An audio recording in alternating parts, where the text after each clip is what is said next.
Hello दोस्तों, कैसे हैं आप सब लोग। मैं हूं अमित रॉक और स्वागत है आपका XYZ movies explainer creature YouTube channel पर। आज मैं आपको अवतार 2 मूवी एक्सप्लेन करने जा रहा हूं, जो 2022 में रिलीज हुई थी। तो चलिए शुरू करते हैं। कहानी की शुरुआत में हमें जैक सैली को दिखाया जाता है, जो पेंडियोरा प्लेनेट पर है, जो माटिका लोगों का एक लीडर बन चुका है। यहाँ पर उसका पूरा परिवार है। जैक सैली ने अब 2 बच्चों को भी अडॉप्ट कर लिया है। इसमें से जो लड़की होती है, जिसका नाम किरी है, वो जैक की दोस्त डॉक्टर ग्रेस की बेटी होती है। जब वह अवतार के रूप में आई थी तो उसको बेटी हुई थी, जिसके बाद उसकी मृत्यु हो गई, क्योंकि उसने ओमाटिका यानी कि इस प्लेनेट के लोगों का साथ दिया था। और अब जैक ने उसे अडॉप्ट कर लिया है। यहाँ पर एक इंसानी बच्चा भी होता है, क्योंकि इंसान जब इस प्लेनेट को छोड़कर गए थे तो ये बच्चा यहीं पर रह गया था। और अब जैक और उसकी पत्नी इन बच्चों का ध्यान रखते हैं। जिस तरह से जैक की पत्नी ने एक बार उसे यहाँ पर हर एक चीज सिखाई थी, जैक भी अपने बच्चों को उसी तरह से सिखाता है। एक रात को जैक अपनी पत्नी के साथ लेटा होता है, तभी वो आसमान में एक चमकते हुए सितारे को देखते हैं, जिसकी रोशनी बहुत ज्यादा होती है। जल्द ही इन्हें समझ में आ जाता है कि यह कोई चमकता हुआ सितारा नहीं, बल्कि यह इंसानों का स्पेसशिप है, जो एक बार फिर से इनके प्लेनेट पर आ चुके हैं। अब जो इंसानों के स्पेसशिप होते हैं वो इनके प्लेनेट पर लैंड करते हैं, जिससे जंगल में आग लग जाती है, बहुत तबाही होती है।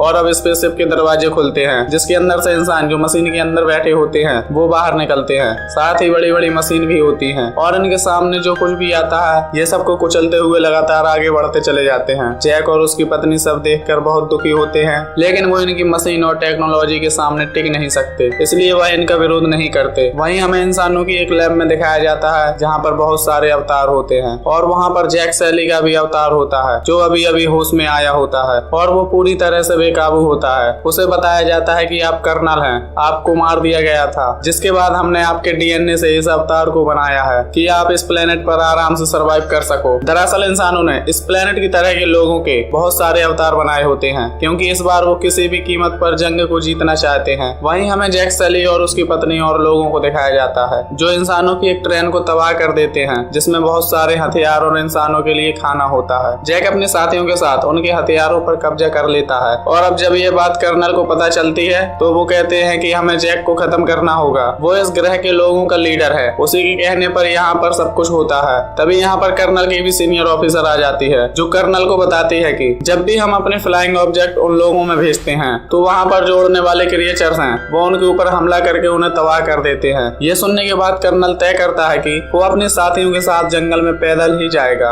और जब वो अपने साथियों के साथ जंगल में पैदल आगे बढ़ रहा होता है तो वहाँ पर जैक के बच्चे होते हैं, जो उन सबको देख लेते हैं। वो अपने पिता को इन्फॉर्म करते हैं, पर अब इंसान उनके सामने है। पर इससे पहले कि वो इन्हें हानि पहुंचाते, यहाँ पर जैक सैली की पत्नी आ जाती है, जो उनके ऊपर हमला करती है। हालांकि वो अपने बच्चों को बचा लेती है, लेकिन कर्नल और उसके साथी उसके बच्चे को अपने साथ उठाकर ले जाते हैं, जो इंसानी बच्चा है, जो इसी प्लेनेट पर रह गया था, जिसे जैक ने और उसकी पत्नी ने अडॉप्ट किया था। जैक और उसकी पत्नी अपने बेटे के लिए बहुत ज्यादा परेशान हैं, लेकिन जैक अपनी पत्नी से कहता है कि हमें इस कबीले को छोड़कर जल्द से जल्द यहाँ से जाना होगा। जो वो अवतार था वो कर्नल का था, जिसके इंसानी रूप को मैंने मारा था, और अगर हम यहाँ से नहीं गए तो मेरी वजह से वो हमारे साथ साथ हमारे पूरे कबीले को भी खत्म कर देगा, इसलिए हमें यहाँ से छोड़कर जाना होगा। जैक की पत्नी को भी जैक की बात समझ में आ जाती है, इसलिए जैक अपने पूरे परिवार को उड़ने वाले ट्रांसफर लेकर यहाँ से निकल जाता है। वहीं हमें जैक के उस बेटे को दिखाया जाता है, जिसे कर्नल अपने साथ पकड़कर ले गया था, जिसका नाम स्पाइडर है। उसे इंसान टॉर्चर कर रहे होते हैं, क्योंकि वो जैक के कबीले का पता जानना चाहते हैं, पर वो उन्हें कुछ भी नहीं बताता। तभी वहाँ पर कर्नल आ जाता है, और वो कहता है कि यह इंसान है, इसे हमें टॉर्चर नहीं करना चाहिए। जिसके बाद वो स्पाइडर को बताता है कि मैं तुम्हारा असल पिता हूँ। पिछली बार जब मैं इस ग्रह पर आया था तो मैं तुम्हें यहाँ पर छोड़कर चला गया था, जो मेरी गलती थी, पर अब मैं ऐसा नहीं करूंगा, मैं तुम्हें अपने साथ वापस ले जाऊंगा। ये सुनने के बाद स्पाइडर कर्नल की बात मान जाता है। वहीं हमें जैक सैली को दिखाया जाता है, जो अपने पूरे परिवार के साथ पानी में रहने वाले इस ग्रह के लोगों के पास पहुंचते हैं, जो इनसे थोड़ा सा अलग होते हैं। वहाँ का जो लीडर होता है वो जैक से कहता है कि तुम यहाँ पर नहीं रह सकते, क्योंकि तुम्हारा रहन सहन और हमारा रहन सहन पूरी तरह से अलग है। हम पानी में रहते हैं और तुम जंगल में। जैक लीडर को समझाता है कि इस वक्त मुझे तुम्हारी मदद की बहुत जरूरत है, मेरे परिवार की जान खतरे में है, हमें यहाँ पर कुछ वक्त रहने की इजाजत दे दी जाए। जिसके बाद जैक और उसके परिवार को यहाँ पर रहने की इजाजत मिल जाती है, लेकिन इन्हें पानी में रहना नहीं आता, और ना ही यहाँ के रहने वाले लोग इन्हें पसंद करते हैं। अगली सुबह दिखाया जाता है, जहाँ पर जैक की बेटी किरी को यहाँ के बच्चे परेशान कर रहे होते हैं, और तभी यहाँ पर जैक के दोनों बेटे आ जाते हैं, जो उस परेशान करने वाले बच्चे को बुरी तरह से मारते हैं। जैक यहाँ पर आ जाता है और अपने बच्चे को डांटता है कि तुम्हें उन बच्चों के साथ लड़ाई झगड़ा नहीं करना चाहिए था, वो यहाँ के लीडर का बेटा है, इसलिए तुम्हें उससे माफी मांगनी होगी। जैक का बेटा ना चाहते हुए भी उसके पास जाता है और उससे माफी मांगता है। लीडर का बेटा कहता है आओ मैं तुम्हें एक खास जगह ले चलूं, और वो जैक के बेटे को पानी की गहराइयों में ले जाता है जहाँ पर एक बहुत ही खतरनाक मॉन्स्टर रहता है और उसे वहाँ छोड़कर चला जाता है। जिसके बाद यहाँ पर वो मॉन्स्टर आता है जो जैक के बेटे के ऊपर हमला कर देता है। वो अपनी जान बचाने के लिए इधर उधर भागना शुरू करता है, लेकिन पानी के अंदर उसकी स्पीड इतनी ज्यादा नहीं होती और इससे पहले कि वो मॉन्स्टर उसे खाता, यहाँ पर एक और दूसरा पानी का बड़ा मॉन्स्टर आता है जो उसे मार देता है। जैक के बेटे की पानी में रहने की वजह से सांस रुकना शुरू हो जाती है, जिस वजह से वो बेहोश हो जाता है और जब उसे होश आता है तो वो पानी के ऊपर होता है। वो देखता है कि वो उसी मॉन्स्टर के ऊपर लेटा हुआ है जिस मॉन्स्टर ने छोटे मॉन्स्टर को मार दिया था। दरअसल इसी ने उसकी जान बचाई है। जैक का बेटा देखता है कि उसके शरीर में बड़े बड़े हथियार अंदर गए हुए हैं जिनसे उसे बहुत तकलीफ हो रही होती है। जैक का बेटा उन हथियारों को निकाल देता है, जिसके बाद ये मॉन्स्टर जैक के बेटे को किनारे पर छोड़ आता है। वहीं लीडर को पता चल जाता है कि उसके बेटे ने जैक के बेटे को पानी की गहराइयों में मॉन्स्टर के पास छोड़ा था, इसलिए वो अपने बेटे को सजा देना चाहता है। पर जैक का बेटा उसे बचाने के लिए झूठ बोल देता है कि ये मेरा आइडिया था, मैं ही गहरे पानी में जाना चाहता था। ये सुनने के बाद लीडर के बेटे को बहुत शर्मिंदगी महसूस होती है क्योंकि वो उसे मारने के लिए वहाँ पर छोड़ आया था, जबकि उसने उसे बचा लिया। और अब जैक का बेटा भी यहाँ के बच्चों का अच्छा दोस्त बन जाता है। जिसके बाद वो उन सबको बताता है कि पानी के बड़े मॉन्स्टर ने मेरी जान बचाई, लेकिन उस पर कोई भी विश्वास नहीं करता।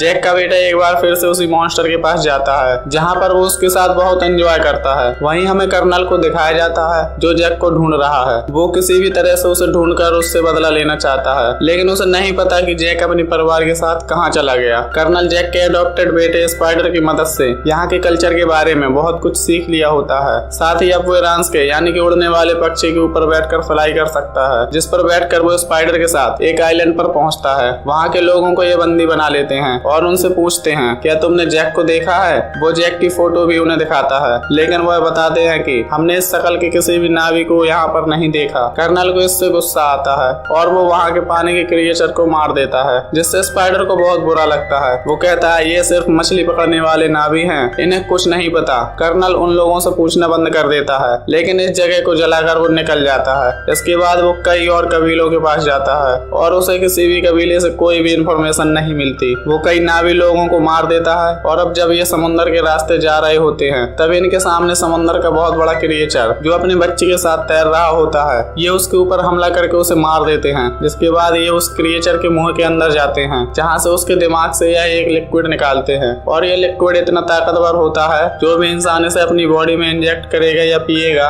उसकी उम्र बहुत आराम से बढ़ेगी, यानी कि वो बहुत ज्यादा सालों तक जिंदा रहेगा और अर्थ पर इसकी जो कीमत होगी वो करोड़ों डॉलर्स में होगी। अब ये सब के सब लोग यहाँ से चले जाते हैं। अगले दिन वो कबीला जिसने जैक और उसके परिवार को उनके यहाँ पर आसरा दिया है वो इस मरे हुए क्रिएचर को देख लेते हैं और समझ जाते हैं कि ये सब कुछ जैक की वजह से हुआ है। वो जैक से कहते हैं कि तुम्हारी वजह से इंसान अब यहाँ तक पहुँच गए जो अब हमारे क्रिएचर्स को मार रहे हैं, जो हमारी दुनिया का हिस्सा है, लेकिन अब इंसानों को इसकी कीमत चुकानी होगी, इसलिए हम उनके ऊपर हमला करेंगे। वहीं जैक के बेटे को दिखाया जाता है जो समुद्र में एक बार फिर से अपने क्रिएचर से मिलने के लिए जाता है। वो देखता है कि वो पूरी तरह से निढाल पड़ा होता है क्योंकि उसकी बॉडी में इंसानों ने एक बहुत बड़ा डिवाइस इंजेक्ट कर दिया जिस वजह से वो हिल भी नहीं पा रहा होता और अगर उसे यहाँ से मूव करना है तो उस डिवाइस को निकालना होगा। जैक का बेटा और उस कबीले के दूसरे बच्चे उस डिवाइस को निकालने की कोशिश करने लगते हैं और जल्द ही इंसान भी इस जगह पर पहुंचने वाले हैं क्योंकि वो इस क्रिएचर को जो बहुत बड़ा है उसे मारकर उसकी बॉडी का वो तरल पदार्थ निकालना चाहते हैं जिससे इंसान की उम्र और भी ज्यादा बढ़ जाती है। जैक और कबीले के सभी लोगों को पता चल जाता है कि उनके बच्चों की जान खतरे में है, इसलिए सब के सब समंदर के उस हिस्से की तरफ बढ़ चलते हैं जहाँ पर बच्चे हैं। अब कर्नल इन सब बच्चों को देख लेता है और इससे पहले कि वह अपने लोगों के साथ उस जगह तक पहुँचता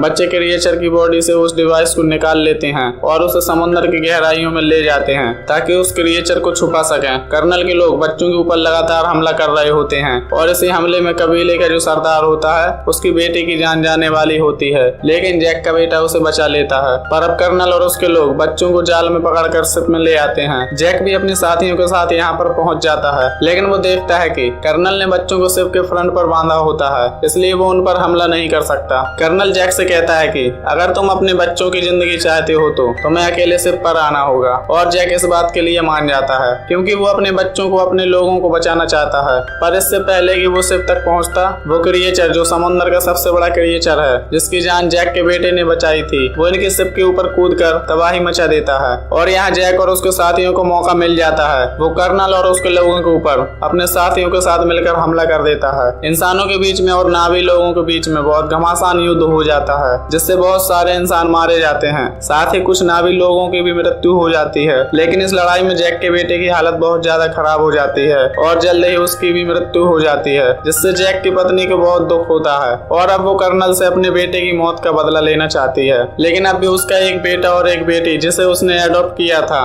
वो दोनों के दोनों कर्नल की गिरफ्त में होते हैं। जैक अपने बच्चों को बचाने के लिए जाता है। कर्नल जानता है कि जैक यहाँ पर आएगा, इसलिए उसने उसे मारने के सारे इंतजाम किए होते हैं। लेकिन जैक एक ब्लास्ट करता है जिसमें काफी सारे लोग मारे जाते हैं, जिसके बाद वो खुद कर्नल के सिर पर आ जाता है। यहाँ पर जैक की पत्नी भी आ जाती है जो कर्नल के कई लोगों को मार देती है। और अब जब कर्नल देखता है कि उसकी हार हो रही है, उसके लोग मारे जा रहे हैं, तो वो जैक की बेटी के गर्दन पर चाकू रखकर सबको हथियार डालने के लिए कहता है। पर इससे पहले कि सब हथियार डालते, जैक की पत्नी कर्नल के बेटे स्पाइडर, जिसे बचपन से उन्होंने पाला था, उसकी गर्दन पर चाकू रखती है और कहती है कि मेरी बेटी को छोड़ दो। कर्नल स्पाइडर को बचाने के लिए उसे छोड़ देता है, जिसके बाद जैक और कर्नल के बीच में भयानक फाइट होती है और इस फाइट में जैक कर्नल को पानी में गिरा देता है। कर्नल जब पानी में डूब रहा होता है तभी वहाँ पर स्पाइडर आता है, उसे पानी से बाहर निकालता है, क्योंकि उसने भी उसकी जान बचाने के लिए जैक की बेटी को यानी कि उसकी बहन को छोड़ दिया था। कर्नल चाहता है कि स्पाइडर उसके साथ रहे, उसके साथ चले, पर स्पाइडर उसके साथ रहने से मना कर देता है, क्योंकि वो बहुत ही जालिम इंसान है। उसने कई क्रिएचर्स को मारा है जो स्पाइडर कभी नहीं चाहता था, इसलिए वो पानी में कूद कर एक बार फिर से जैक की फैमिली के पास चला जाता है, क्योंकि अब वो उन्हीं के साथ रहना चाहता है। जैक की फैमिली भी उसे एक बार फिर से एक्सेप्ट कर लेती है और अब जैक, जो जंगल की दुनिया को छोड़कर पानी की दुनिया में आ चुका है, वो अपने बेटे को आखिरी विदाई देता है जिसकी मृत्यु हो चुकी है।